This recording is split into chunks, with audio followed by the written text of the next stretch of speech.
What's happening, guys? This is Bharat Nagpal for iGyaan. And the WWDC by Apple keynote just finished, and there have been a couple of crazy announcements that are about to shake at least the iOS owner's life for quite some time. Apple has just announced a new version of Mac called Mac OS X Yosemite and a new iOS called iOS 8, which is a revision to iOS 7. In this video, we're going to be talking about some of the new features that Apple has added onto iOS 8 and how it'll change the way you work. To start off, iOS gets continuity. So if you're using or reading a document on your Mac, you can just simply swipe up from the lock screen. You get a small icon at the bottom. You can simply swipe up from the lock screen and continue your work. So if you're reading a book, if you're writing a document, if you're writing an email, or even if you're viewing a web page, that'll just simply show up on the bottom of your lock screen and you can just simply swipe up. So that is one feature that comes to iOS almost instantly.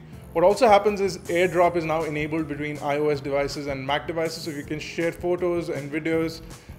Basically, your files can now be transferred via AirDrop, which will open up a whole new possibility to users. This happens all over Wi-Fi, so it is absolutely brilliant.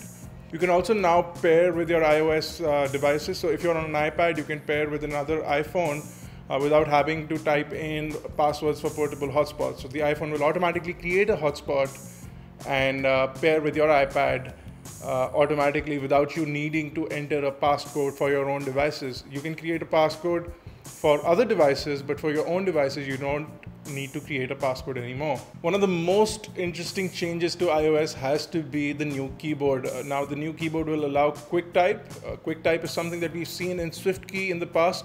It basically predicts based on smart interactions within your chat. So if you receive a message, it'll read out the message and scan it for keywords, and then it'll automatically deliver those keywords. So like in the example shown, if somebody asks you, would you like to go for a dinner or a movie, the word dinner and the word movie are automatically in the quick type, so you don't need to essentially even press the D or an M to respond to a message like, would you like to go for a dinner or a movie? So just like a lot of integrations will happen, Apple will allow extensions to be added to your device. So if you click a picture, now instead of jumping from your Pictures app to another application to add filters and effects, Apple will allow developers to create extensions that can directly be plugged in into your Photos app. So if you click a picture and then you can edit it within the Photos app and then save it within the Photos app for an absolute seamless interaction, almost speeding up the process of editing and clicking images. Another brilliant feature is that now it relays information to your Mac. So iOS 8 will allow iPhone users to accept calls. Actually, both OS X Yosemite and iOS 8 will work in tandem to allow devices.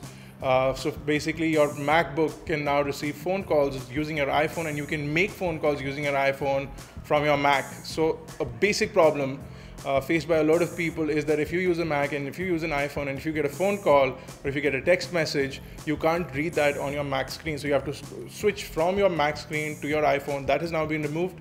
So your text messages will be smartly transferred to your Messages application on your device, and you can actually respond to SMS messages, not iMessages, SMS messages from your message screen as well.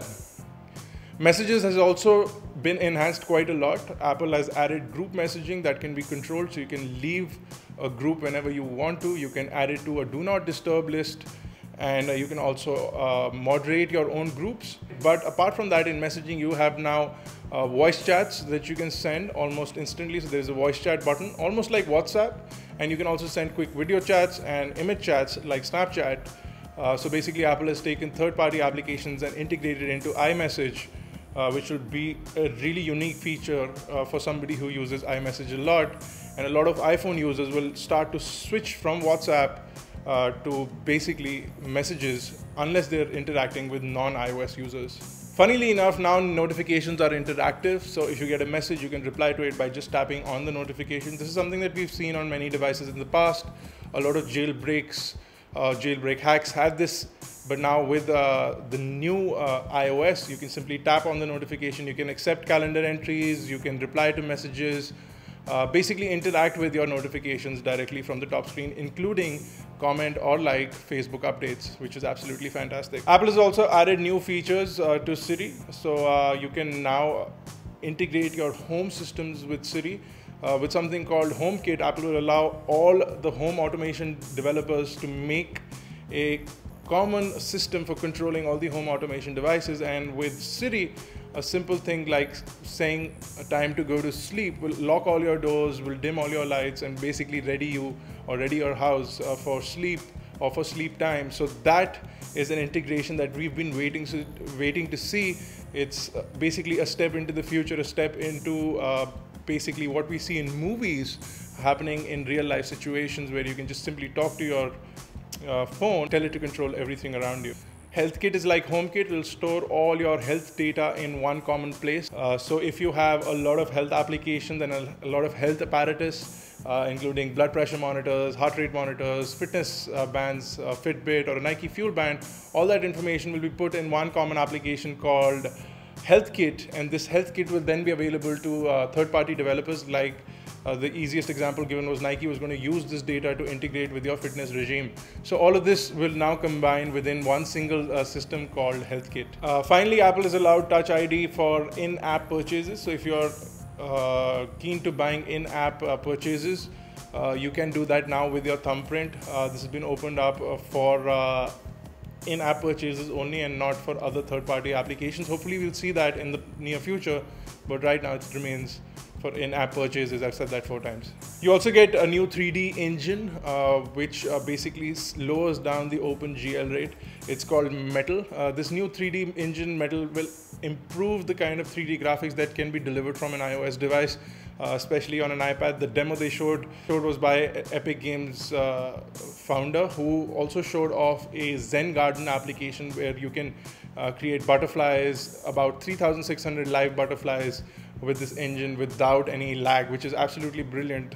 The kind of graphics that will involve, the kind of gameplay that you will get on an iOS device will be unparalleled thanks to this engine. Already iOS devices were one of the best devices for playing games. With this new engine, it'll improve that by tenfold is what Apple claims, but we will see a significant improvement by removing the OpenGL layer, which causes quite a barrier. And finally, the one thing that you'll absolutely enjoy is something called family sharing. So within your iOS or iTunes account, you can now set your family members. Up to 6 members can be added to the same account, in which people can share a credit card.